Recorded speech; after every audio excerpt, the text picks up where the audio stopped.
with that, Madam Clerk, please introduce us the first speaker. Thank you, Madam Chair. Our first speaker will be Gavin Grimm, then Jana Saltesiak, and then Matthias Paul Telkamp. Welcome. Thank you very much for having me. It's good to see everybody. My name is Gavin Grimm. You may or may not recognize my name, but if you do, it is likely as the client in a landmark civil rights lawsuit, Gavin Grimm versus Gloucester County Public School Board. My lawsuit happened, we filed in 2015, and 6 years later, I was victorious. The lawsuit hinged on whether or not banning me from the boys' bathroom because I am a transgender man violated my rights as a student in that school. I'm here to speak to you today from that perspective, the perspective of a child victim of discriminatory policies, the perspective of a child victim for lack of support from my school board, lack of concern for my well-being and my rights. And I want to address some arguments we made here today and make a point about this issue more broadly. First and foremost, if people want to engage with the concept of safety in bathrooms or other spaces, we need to talk about the real issue, which is that trans people are disproportionately more likely to experience sexual violence in areas where they are deemed not acceptable to be in.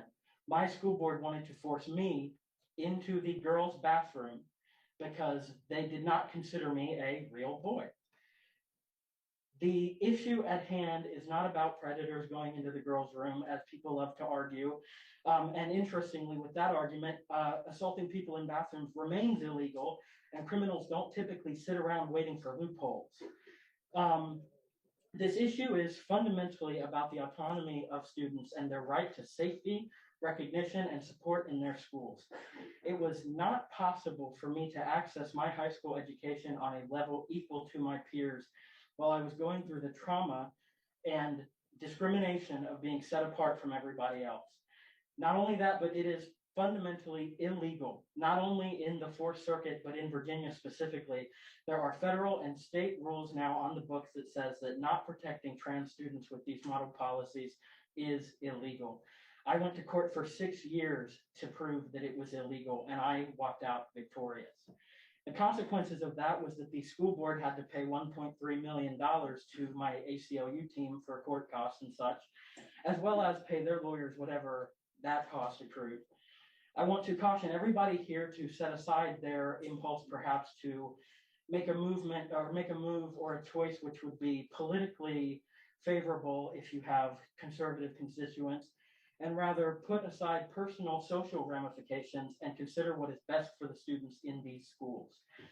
Trans students deserve the right to a free and open education just like everybody else does, and creating a discriminatory environment in a school by mandating them out of public spaces with their peers is discrimination, it's illegal, and it's impermissible. I call upon every member of the school board to consider the rights of these transgender young people when you're making your decision, and consider that the existence and presence of transgender people in public space is not a threat to anybody. In states and in countries across the world that have had trans-affirming policies for many, many more years than we've been clutching our pearls about it. 30 seconds. These purported spikes in crime simply have not happened. It's not true. It's a bad faith argument. All of the arguments against trans children being who they are bad faith arguments. So again, I implore every one of you to consider the rights of these children and their right to a happy, supportive education where they can flourish exactly as they are. Thank you very much. Our next speaker is Jana Saltesiak, then Matthew Paul Telkamp, and then Annie Palumbo.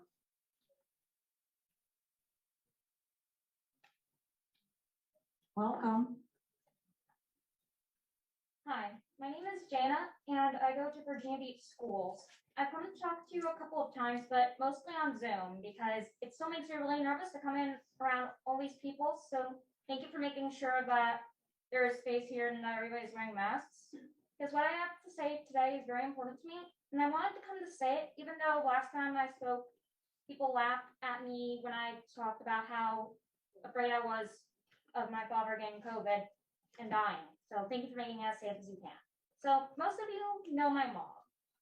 So it would probably be surprising that for you to know that when I started questioning who I am attracted to, I was actually scared to tell her and my dad. I mean, my mom is very supportive and accepting, but she's important to me and I love her. And it would be awful if like she didn't accept me. So I talked to other people, like some of my really close friends or my brother, and coming out to them helped me gain more courage to come up to my parents. And I'm lucky because it went as well as you would expect. And my mom has helped me as I have had to come out to other people about it, like other members of my family and my doctors.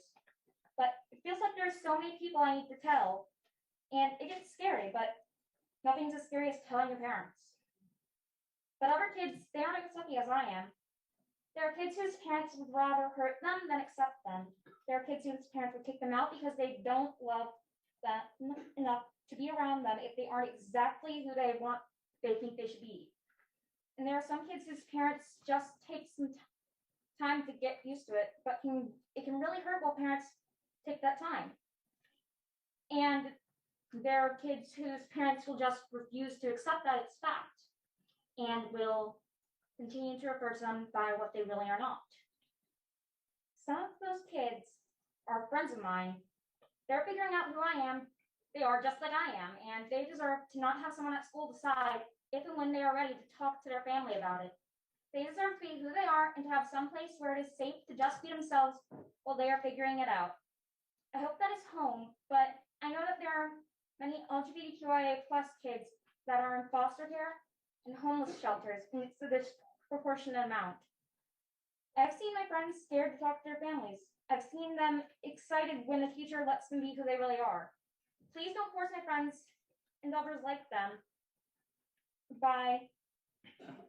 and make it worse for them by forcing them to talk to their families about it when they aren't ready. Don't out kids whose families could hurt them because they want to be themselves.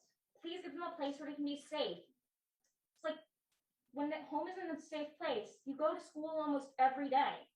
It's a place where you spend most of your time. And if that place isn't safe for you to be yourself, then I don't know where you would find a safe place if you can't find it at home or at school. And just 30 that's seconds. all.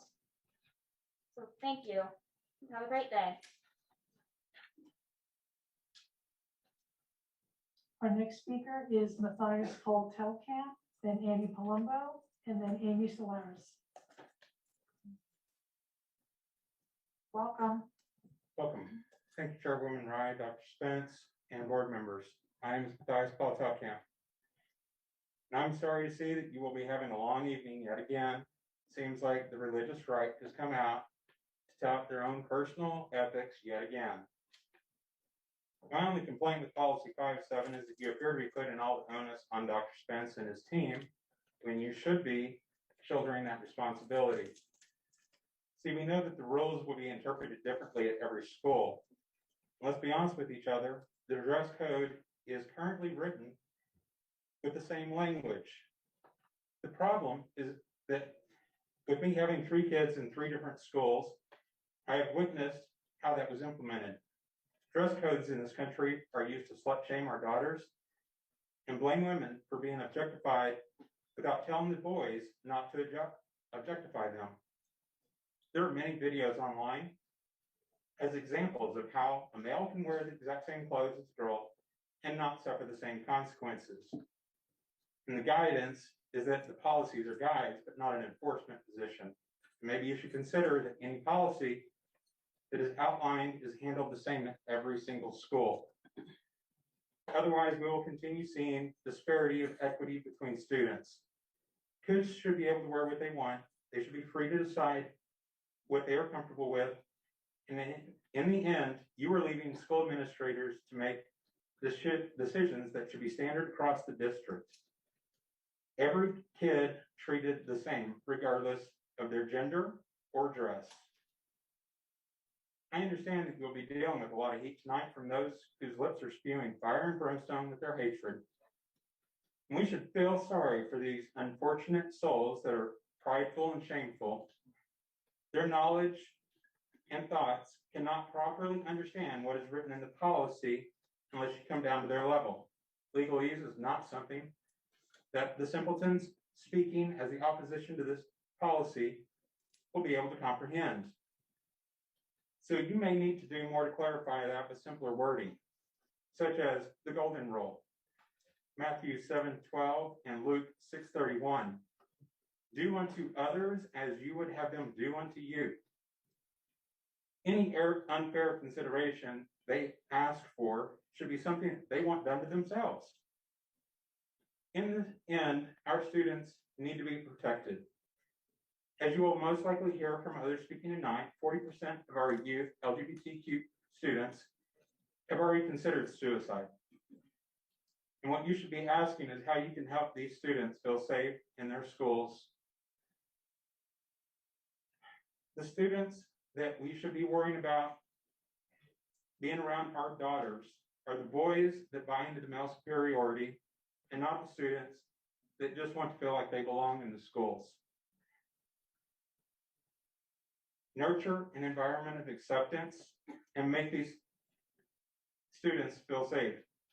Stay the course, but shoulder the responsibility. Thank you.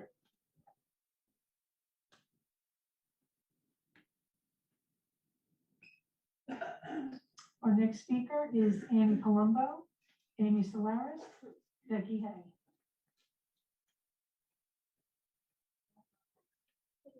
Welcome.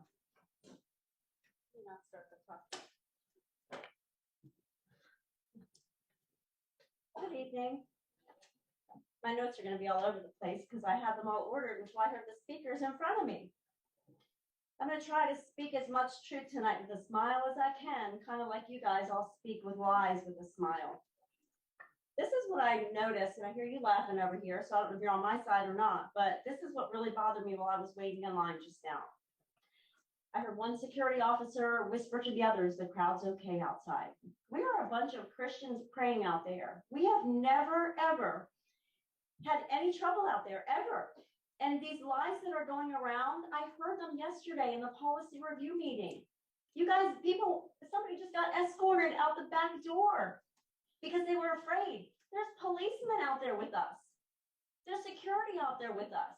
Has anybody, really, I want to see the police report and I want to see all the emails of people saying that they're afraid of us. Because you all know that's a lie. So stop spreading lies. Trinace, Beverly Anderson, I don't know, oh, there you are. Because they're lies. It's not true. And you know it. Let's see, the crowd is fine. Protecting trans students. What about the straight students? I have no problem, nor does any of the other group with transgender students. What I find alarming is the big number of transgender students nowadays. I mean, our schools are confusing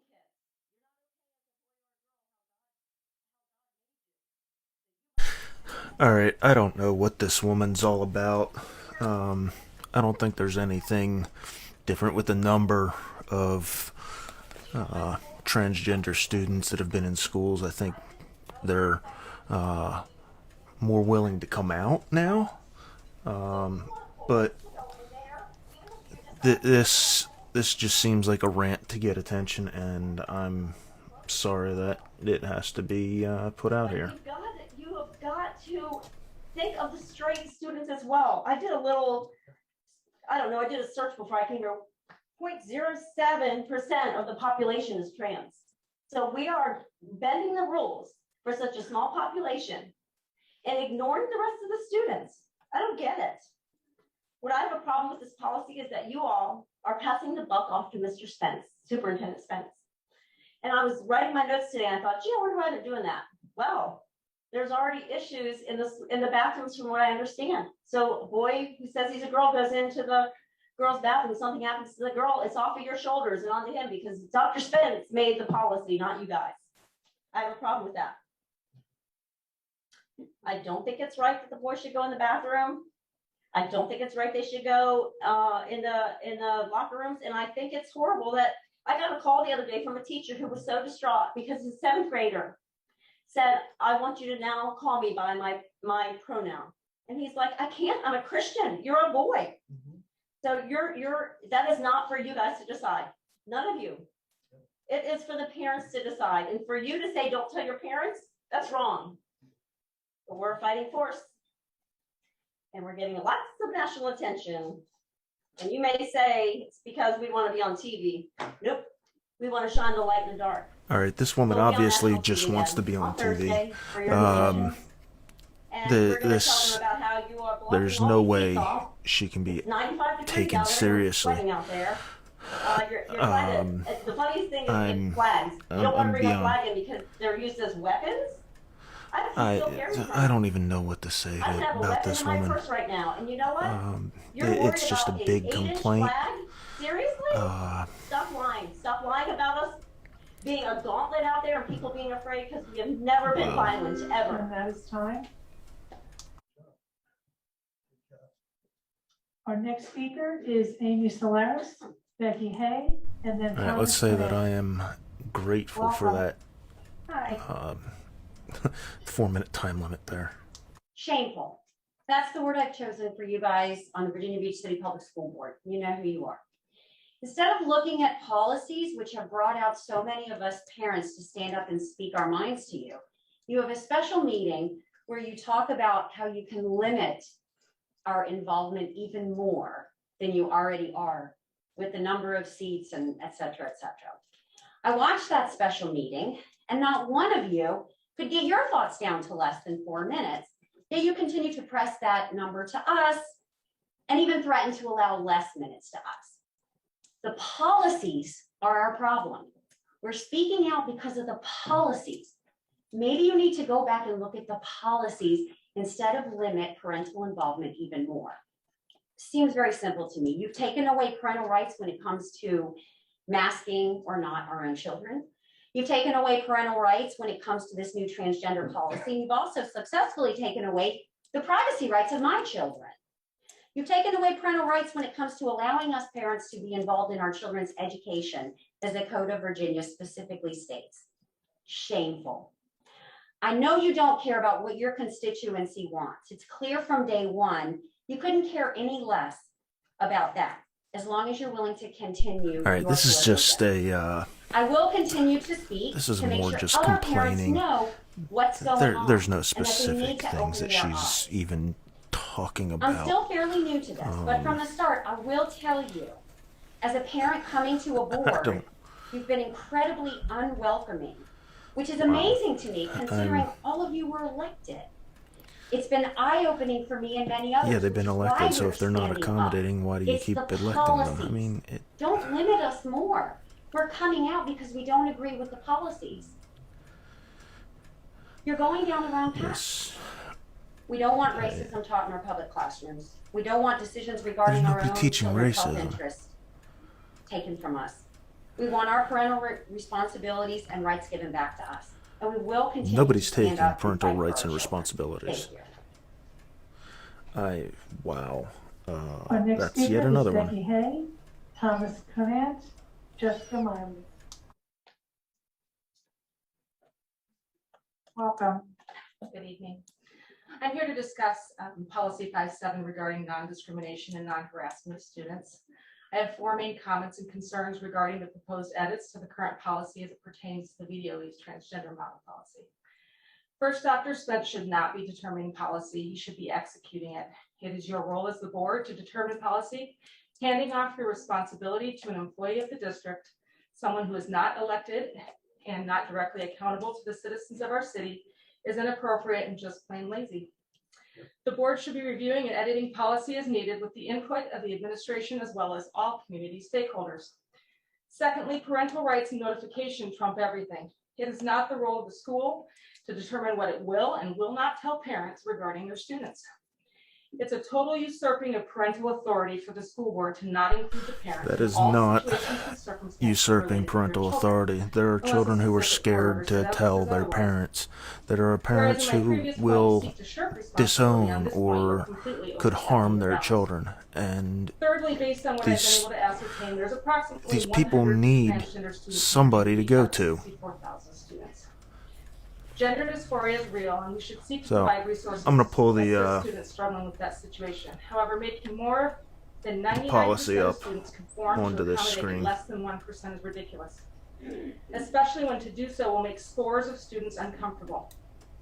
Along that line of thinking, it is unbelievable that the district is considering allowing biological males to use female locker rooms, or allowing biological males and females to share a room overnight for a field trip based on gender identity.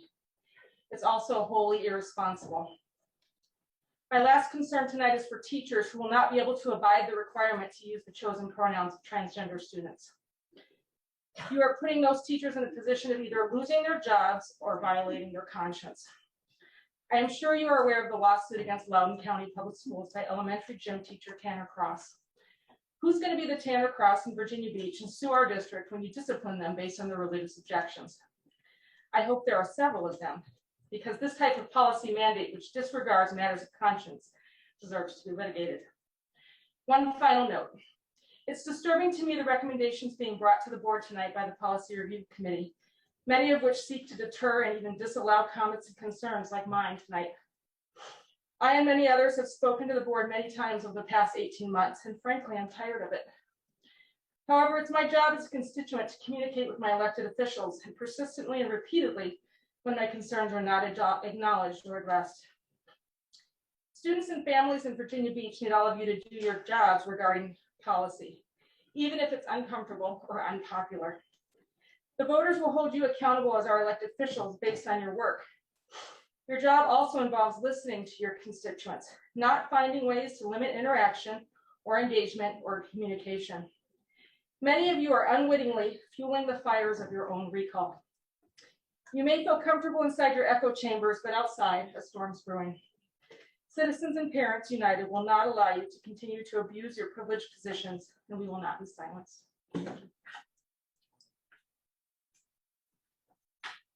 All right, so I've Our got next speaker the is Thomas Clement, policy up.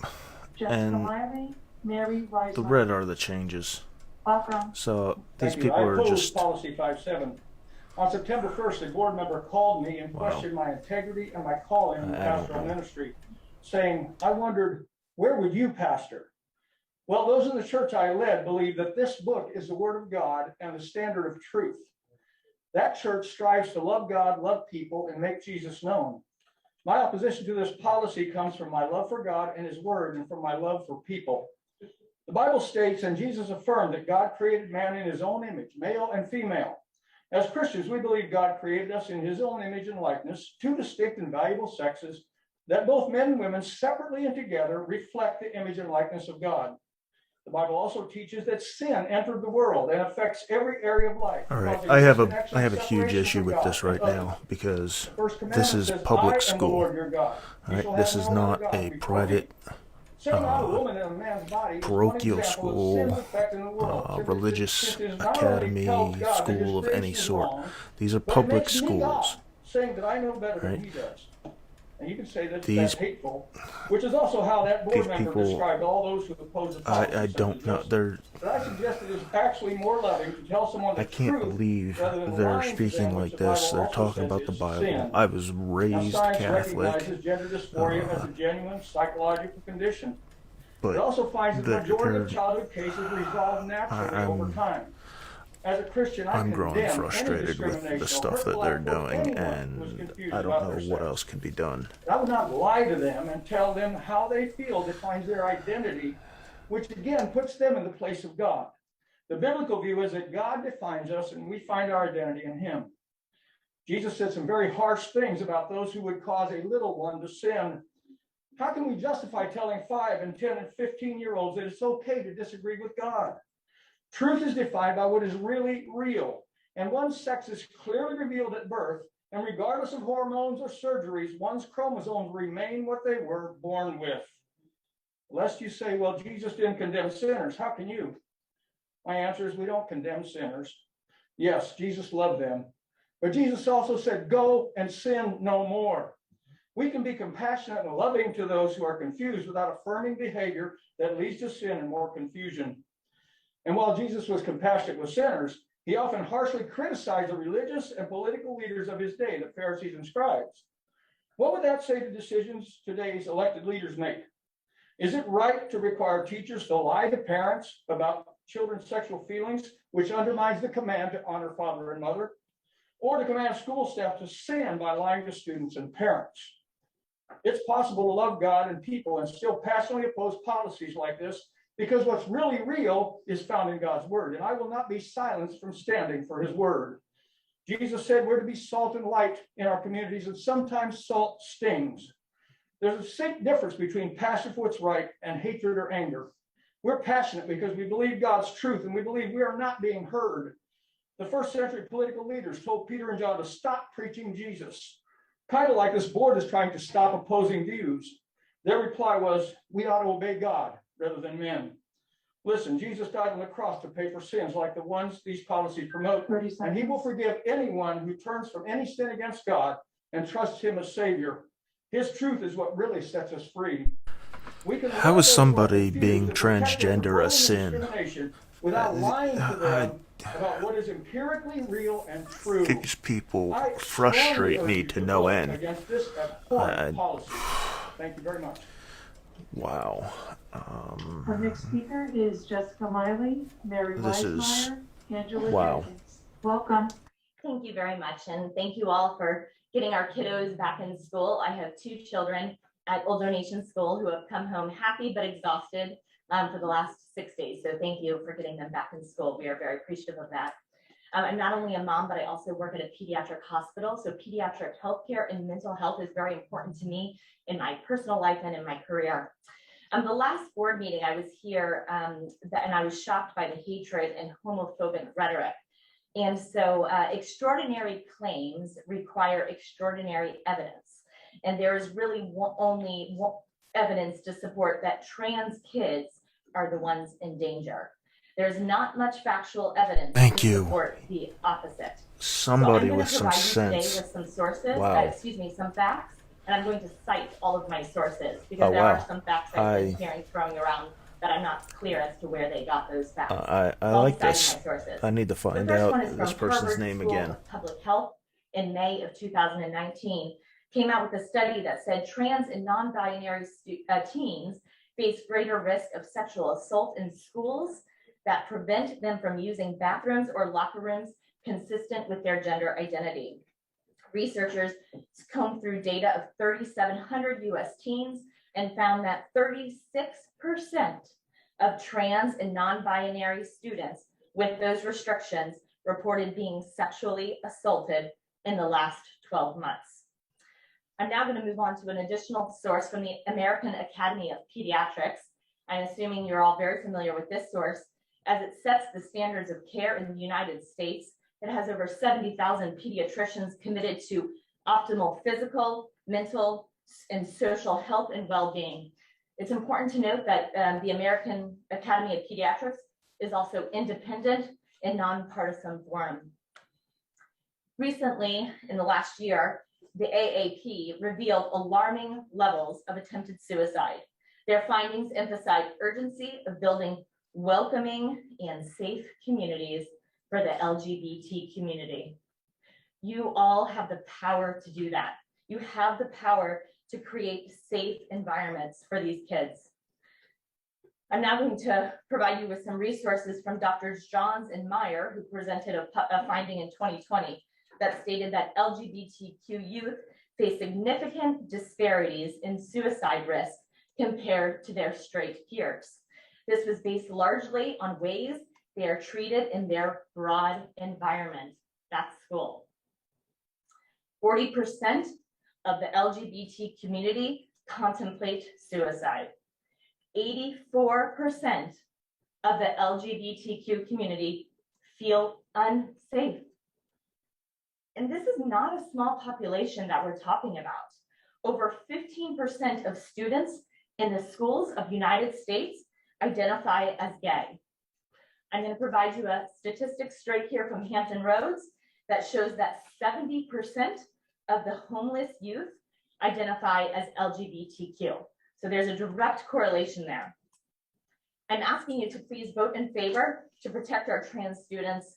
And as Gavin Grimm reminded us, 30 seconds. thank you.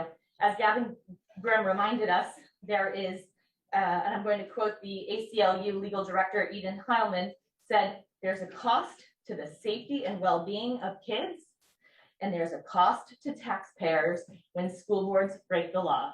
Please come together, vote, use your core values that are posted right there behind you, and please vote based on facts and evidence, and please not vote on the homophobic rhetoric that you might be hearing tonight.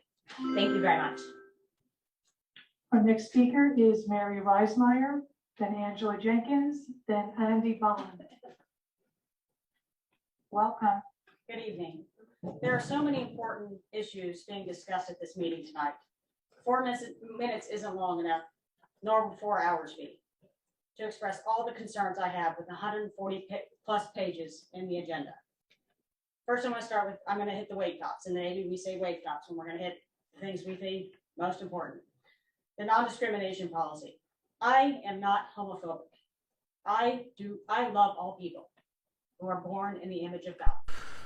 I am not homophobic is something It is imperative that you do not people who simply delegate don't to realize they're superintendent the homophobic drafting of say. regulations So without the requirement I'm for those draft scared of what this regulations person is to going made to be available talking for about. Public comment, and a requirement that this body, once they have been available for public comment, then vote on those regulations. You are our elected officials. That is your job. It is not to delegate it to Dr. Spence. If you simply direct the superintendent to write the regulations with no oversight, you are not doing your job, simply put. This policy and any implementing regulations is supposed to make everyone feel safe and included. How is it that the feelings of the majority of students are being ignored? Most girls will not feel safe knowing that a boy or even a man, an 18-year-old senior, can walk into the bathroom or locker room at any time without anybody questioning. Why do their feelings not matter? Aren't you She's supposed to distorting make sure facts. everyone feels safe and welcomed in our schools? For Were you aware the that numerous transgender students were required students, to stand up they on the ask first day that of you school and state their name state and pronounce their preferred pronoun? That if happens you in our identify schools. as This policy female, has not been then passed. Already it's happened. known. This There's is no absolutely just, unacceptable. oh, I'm This going to walk into requirement, the in the girls' name of locker making room today. I'm everyone going to feel walk into safe the and men's included and tomorrow. welcome, No, that has doesn't a dead happen. opposite effect on many students. These people are just Many complaining students to who are complain suffering from and anxiety not actually thinking. that was worsened as a result of school closings were made to feel awful, unwanted, uncomfortable. One student wasn't asked this question, went home and told her mom, if I had to do that, it would have pushed me over the edge and I would not have gone back to school, ever. Proposed changes to the bylaws. The vast majority of proposed changes are aimed at limiting the public's involvement at meetings, reducing speaking time to 3 minutes, stopping public comment at 8 p.m. to continue maybe later, or completely disallowing the public comment. It was disheartening and infuriating to hear several members of the board say All right, these these policy changes, if you saw at the beginning, there were 30 names. Your job is 30 to names, listen to the people who 4 put minutes you on apiece. in those seats. I mean, this That is your would job. go on That is forever. work for the school board. I mean, you're talking 4 hours. The proposed Or, changes sorry, would 2 additionally hours. result in bylaws that can be changed at the whim of the majority of the It's board. just, That does you great can't maintain disservice to that. the term bylaws. There's a reason that the governing bodies use Robert's rules and follow them. It is precisely to avoid exactly what the proposed changes would result in. No one, not even the school board members, would know how the meeting will be run when they showed up that day. 30 seconds. Having listened to the school board meetings for the past 18 months, it's apparent that the majority of the members don't know Robert's rules. So we just want to throw them out and not follow them. My bottom lines, don't delegate the regulation to the superintendent and shirk your responsibilities. Robert's Rules of Parliamentary Don't include the Procedure are changes that severely guidelines. restrict There's the no public's ability to law participate in that meetings. says you have to Don't use modify this. the bylaws as recommended. You're Doing so able provides to no modify structure them. or protection to the process. People don't understand this. Our next speaker is Angela Jenkins, then Andy Bond, and then Kyle LaFlame. Welcome. Thank you. First, thank you for your time tonight and for your shared concern for our children. Our first and foremost mission in life as parents and grandparents is to protect our children. The proposed policy will strip parents of their rights and actively keep things from parents. While children still need permission slips for field trips, consent to take Tylenol at school, children will now be able to choose their name, their pronouns, bathrooms, locker rooms, and even overnight school accommodations to align with their preferred gender identity without parental knowledge. Children are not adults until 18, at such a time that they are emotionally mature enough to make life decisions. Section 1. Some adults are not adults at 18. This is a moot point. It's safety. Education and care of their children. This is the law, and we have to stand up for our rights. We will not stop fighting until our children have a safe and unbiased environment to conduct their education with policies that are not based on gender identity feelings. Unbiased, you're being biased right now. You're biased against transgenders. It's ridiculous. We're trying to adopt I don't get the problem people have with this. Intentionally creating harmful acts against children and indoctrinating a generation who will have no. Who's indoctrinating anyone? Yet the consequences of this policy are grave. Wow. There will be emotional distress that will lead to mental health issues. You'll have young boys and girls who will eventually become victims of molesting and potential rape. If you think this is kidding me? It is not. This is absolutely extreme. Women's facility, it's been reported that at least one woman, possibly more, is now pregnant after housing a gender-confused man who entered the prison as a woman. The inmates are calling this a nightmare's worst nightmare. If you don't think this conduct will take place in school restrooms, so now she's comparing a school to a prison. For the children who are lost in the emotional clutches oh my God! How can you do that? Of sexual development, as transgender is during their formative years. Many will suffer from depression, anxiety disorders, eating disorders, and other mental health issues that get swept under the carpet in the name of gender identity. Instituting alternate lifestyles as the norm won't help our children, nor will making restroom accommodations. How about considering adding a mental health counselor to every school to guide these children to a healthy place during this time? In closing, let me tell you a story about a young lady named Corey Ten Boom. So is this lady saying that transgender students are mentally ill because they need some mental health counseling? I mean, do these people not hear what they're She saying? turned to him and said, "Father, what is sex?" He turned to her and looked at her as he always did when answering a question, but to her surprise, he said nothing. In a few minutes, he stood up, lifted the suitcase from the rack overhead and set it on the floor. "Will you carry this off the train, Corey?" As the train stopped, she stood up and tugged at it. It was crammed full of watches and spare parts. "It's too heavy," she said. "Yes, and it would be a pretty poor father who would ask for his little girl to carry such a load. It's the same, Corey, with knowledge. Some knowledge is too heavy for children. When you're older and stronger, you can bear it. For now, you must trust me to carry it for you." We're asking our children to carry loads that are way too heavy for them. They should not be forced as children to see and feel the world through the lens of adults. Innocence is worth protecting and worth fighting for. We need to do our part as parents, educators, caregivers to carry certain things for them until they're old enough to bear the load. We must make sure they are receiving an education, not This an would not be an indoctrination. issue if parents continue to were fight for the protection and safety of your children. Their open innocence is precious. Keep it to intact as long their as you children can. being So transgender tonight, Virginia Beach School Board, will you if stand up for our children thought it children? was a safe place. Should you Thank you. Our next speaker is Andy Bond, then Kyle LaFlame, then Tara Chang. Welcome. Thank you very much, Madam Chair. Madam Vice Chair, great to be with you again. We need you to make these decisions because you're elected. Now, you've heard that, and I'm going to repeat it because we've entrusted you with the power to make decisions on policy. Here, it appears that you all are suggesting you're just going to defer to the staff, but we already know that they want to inject parents or the staff into the parent-child relationship because, well, that's exactly what I talked about the last time I was here. So I'd ask you not to do that. or not to allow that to happen, I'd ask you to make the decision in favor of parental involvement. And the reason why I asked you to do that, and I'm relying on a woman that's just hugely smart, Abigail Schreier. She says there are 3 classes of trans kids.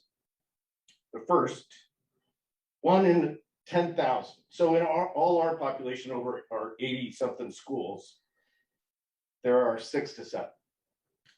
And they deserve all the protection that we should give everybody. And they shouldn't be singled out for more or given any less. Gender ideologists don't represent them. The second class is a contagion. It's like anorexia. The first class is mostly boys, the second is mostly girls. Now, how do we know that it's a contagion? Well, why aren't we seeing 50-year-olds and 40-year-olds coming out going, hey, I can be the opposite sex now because it's safe in society? We're not seeing that. So accommodating a child's decision to be the opposite sex, and because we're dealing with kids that are school age, you got to deal with puberty blockers. And if you do that, then you couple it with testosterone, because most of these girls they're girls, so they get the testosterone. You're causing harm because that makes them sterile. And if the staff wants to inject teachers into the parent-child relationship, then all I can see is that the staff will do what the child wants instead of what the parents want. And so do you want to bear that on your conscience that, oh, this kid is sterile now, or this person is sterile now because we accommodated their decision at a young age? I suggest that's bad. And what's amazing is that the suicide rate, and I appreciate that everybody's concerned about that, heard it mentioned, is about the same. Intervention, no intervention. We heard that LGBTQ kids are worried about things and are anxious about suicide. Okay, that doesn't say that, well, they've changed. It doesn't, there's no evidence of that. So we need parents to protect them. And we need you to protect that relationship, not allow the staff. In class 3, I said there were 3, and that's just the activists that want to destroy the relationship in the families 30 seconds. and want to destroy women's spaces, locker rooms, sports, because, well, CRT wants to divide by race, and there's a relationship. All right, this guy went and took CRT and transgender policy and then tried to make it into CRT. So support families. I don't. By you making the decision in God. favor of parents, please. Thank you. Our next Wow. speaker is Kyle McLean, then I Tara can't believe Chen, this. then Sandra Ann Frazier. Welcome.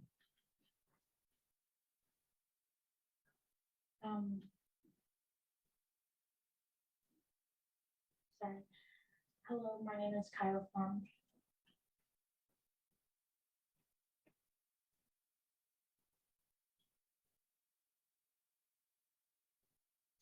Sorry.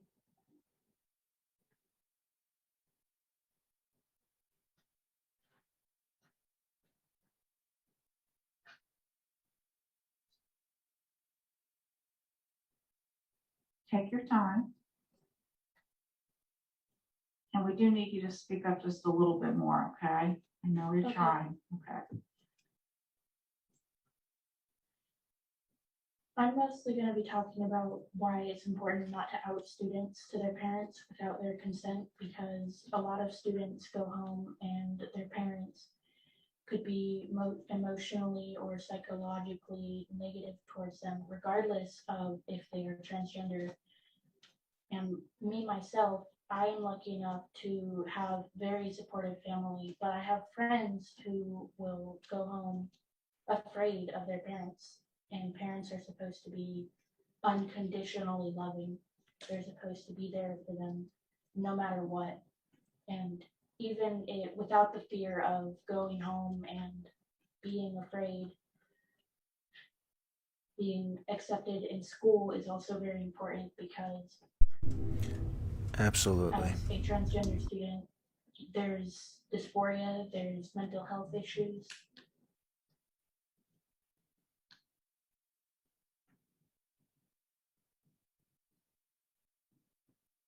And there's a lot of issues with like using the restroom. If I were to go in the restroom that correlates to my assigned gender at birth, I would be looked at as, oh my gosh, that person's a creep, because I present as the gender that I am rather than the gender that I was born as. And even myself, as a transgender male, I feel like a creep going into the women's restroom because I'm not a woman.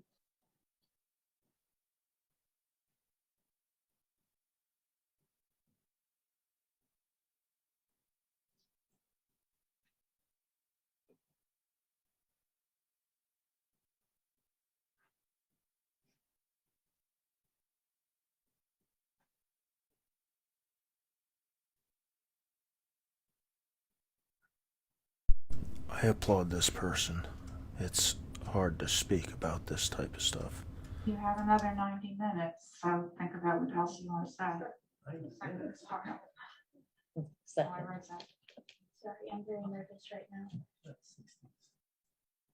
now.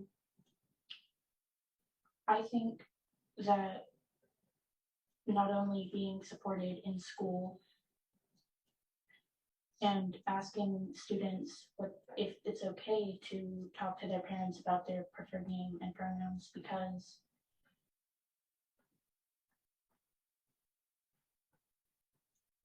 sorry.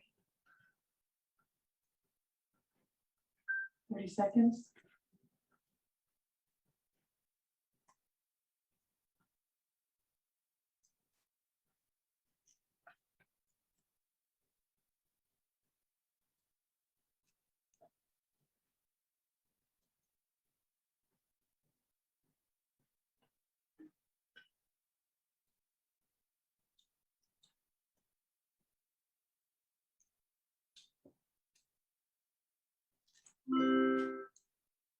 And that is time. Our next speaker is Tara I Chang. absolutely then Sandra applaud Ann that Frazier, person then for Melissa Harrell. making that comment. It Right. had to be Welcome. hard. And before I start, my pronouns are deep listener. Let me list off a few names before I get to my point of Bylaw 130.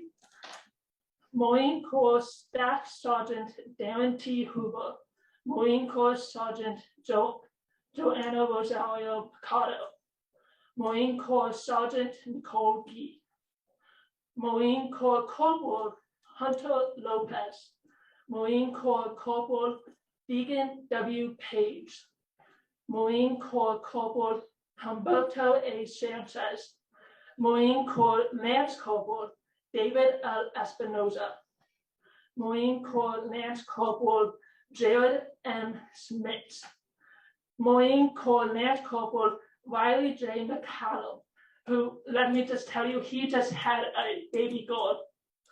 Marine Corps Lance Corporal Dylan Morola, Marine Corps Lance Corporal Kareem Nakui, Navy Hospitalman Maxton W. Soviak, Army Staff Sergeant Ryan Noss. His last message to his mother was, "I love you." I'm sure you guys don't recognize those 13 service members' names. Those were the service members who died in Kabul. All of those heroic service members have in common is they fought and died for the rights that you are stripping away from the Virginia Beach parents and citizens. You dishonor their deaths by trying Absolutely to change disagree. Bylaw 130. Have a No. good night. Wow. Our next speaker is Sandra Ann Frazier, Melissa Harrell, and then Eric Fritz. Welcome. Thank you. Ready to speak? Distance. superintendent, members of the school board.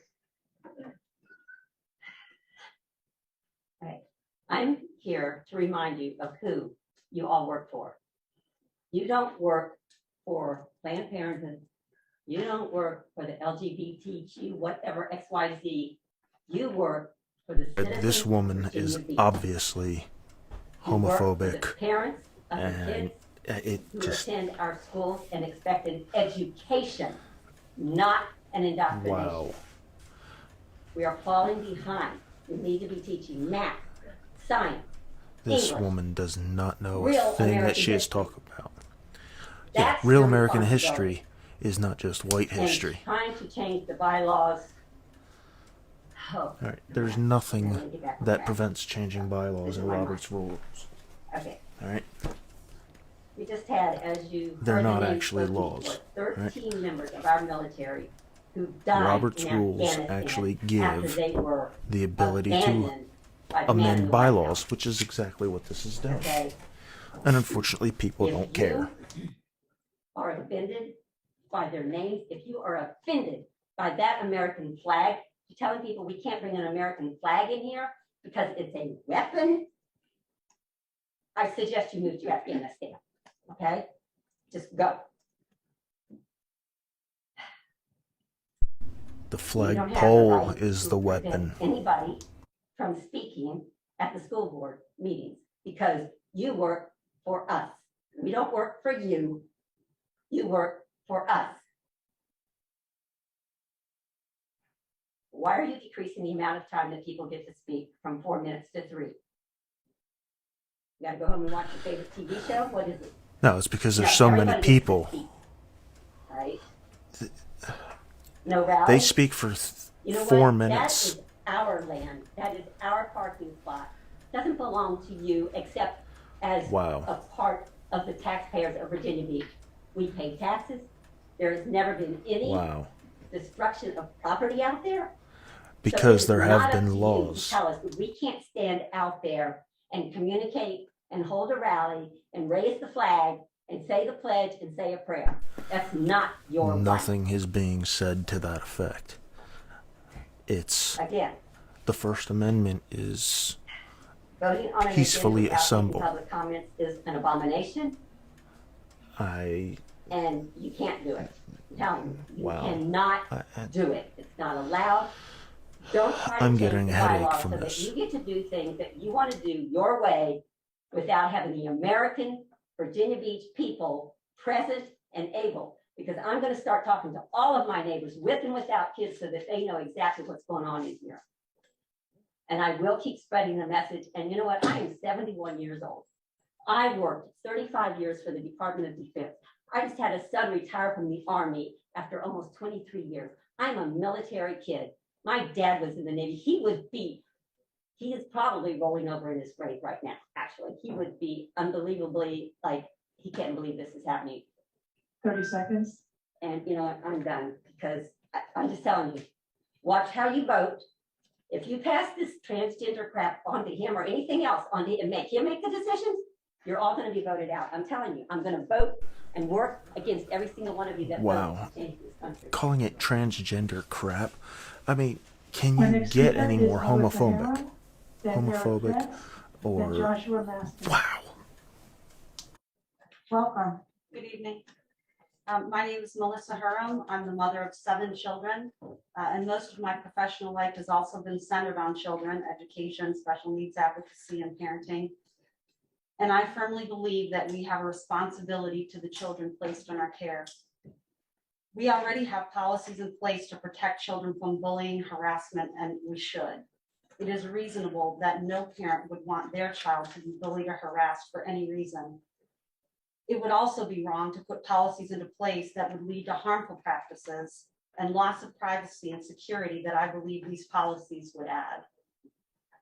However, the transgender policy that's moving forward is moving beyond the shared beliefs of anti-bullying. It's one of religion. By definition, religion is a specific fundamental set of beliefs and practices generally agreed upon by a number of persons. It is not the school's job to teach nor force the religion or beliefs of a very small percentage of our population on the rest. As elected officials, you are bound to uphold the Constitution. The only choice is to say no to what is outlined in this bill. Saying yes would be a gross infringement on the religious liberties of countless students and teachers. It would be unconstitutional to force teachers and students to abandon their convictions regarding gender. Further, this would be a gross infringement on parental rights. As public servants bound by the Constitution, you are not the authors of our rights. As stated in the Declaration of Independence, our rights come from God and are unalienable. That to secure these rights, governments are instituted among men, deriving their powers from the consent of the governed. That whenever any form of government becomes destructive of these ends, it is the right of the people to alter or to abolish it, and to institute new government, laying its foundation on such principles and organizing its powers in such a form as to them shall seem It sounds most like this likely person affect wants their to safety completely and happiness. It uproot goes to say everything. that we should have reasonable This- grace before we act. But then it This states, seems but like when a it's- long train of abuses and It's a usurpations precursor to pursuing January invariably the 6th. same object, which I feel has been done, evinces a design to reduce them under absolute Wow. despotism. It is their right I keep saying It is that. I their keep duty saying wow. to throw off such government Wow. and to provide new guards for their future security. We're awake and we're watching. We don't consent to this, and you all have been put on notice. I would further like to address the parents listening. Have you been watching and aware of the indoctrination of our children for years? I propose to you that this school and every school in our nation has not failed in its endeavor to persuade young minds to accept this as the new normal. We are here to oppose this belief being pushed in our schools and on our children. This will cause way more harm than the good intentions it proposes. Even Adolf Hitler knew and expressed how wildly successful a group could be if they just taught their ideology to the children when he said in 1933, if the older She's generation using cannot get Hitler accustomed in to her us, speech. we shall take their children away from them Oh and my rear them God. as needful to the fatherland. Oh my Thankfully, God. we are not parents who have Using completely given Hitler up our children to the justify state. We have much love this left in us. hate We need to get speech. involved. We need to throw off the old guard and become the new gatekeepers. Parents and not bureaucrats. It's sedition. She's need to be basically the calling ones for to decide sedition. What and how our children are educated. However, until we have school boards, schools, principals, and teachers who will actually do the work of public servants, every child should be removed. And that is time. Thank you. Our next speaker is Eric Fretz, then Joshua Maston, then William Duke. Welcome. Thank you. As I waited outside in the hallway, couldn't help but notice the bathrooms that were right beside me. One said ladies and one said gentlemen. And I just think that we've come so far from the point where we're ladies and gentlemen anymore. We can just discuss things with common sense. But I can only imagine what one of you ladies would feel like if I walked into the bathroom and you were using it. I imagine that would not be a comfortable situation. And just think about the heart, the mind, and the soul of a young person. Well, my name's Eric Fretz. I'm a Virginia Beach resident. I'm married with 2 young children. They're not currently in the public school system, but they would soon be, and will inevitably be impacted by the decisions you are making and the one you will make tonight regarding this gender identity policy. My wife went through the Virginia Beach schools, and we have always thought highly of them. But ultimately, we're deciding now whether or not our children will attend public school, and probably many others are doing the same. The decisions you're making now will reverberate through generations of young people who are trusting you to guide them and lead them well. You're accountable for that. You're accountable to those children. Without fully developed prefrontal cortexes, not allowing them to think fully through their long-term ramifications of any decisions. And in some cases, they're making permanent decisions for temporary problems. You're accountable to their parents who are praying and hoping that you exercise wisdom and discernment in regards to their precious children. You're accountable to our nation and who our community and ultimately America will become based on how we raise our children. And you're accountable ultimately to God, who created us. But we will all stand before and give an account for our lives and decisions that we've made, especially those of us in leadership positions. And I get the tension of the state and the federal government pushing this on you and making it seem almost like your hands are tied because of the assumed liability. If you choose not to adopt it, you are in a complex situation, trying to balance all of the interests. I'm not envious of you. It's a tough spot. But what about the protection of all those who are potentially negatively impacted by this who aren't LGBT? What about their rights? Play the movie forward. If we capitulate to this, where does it end? Should we be totally upending the lives of every student for the fleeting feelings of a few? This simply isn't about the person who is seriously gender dysphoric. I love them. I want them to have rights. I don't want them to be persecuted. But what about the door that this opens to all of those who would maybe venture into the bathrooms and the locker rooms and take advantage of this policy? It's disheartening to think that you would elevate one group of students above the safety of the rest. The fact that any student can walk into any bathroom or locker room and a teacher can't say anything to them is a travesty. You have to protect our children. I've worked with middle school and high school. All right, we're not even halfway through this. Actually, I think this is halfway. I'm in the beginning, God actually going to end the stream here because I don't have. Their gender wasn't assigned at birth like sex education is trying to teach them nowadays. Yeah, it was given to them this is by done. the one who created them. As soon as this Before they guy's were ever done, born, God assigned a specific gender to our children for a very special 30 purpose seconds. in this life. It was his decision, not a doctor's, and it's not theirs. Let's speak purpose into our young children and give them something to live for.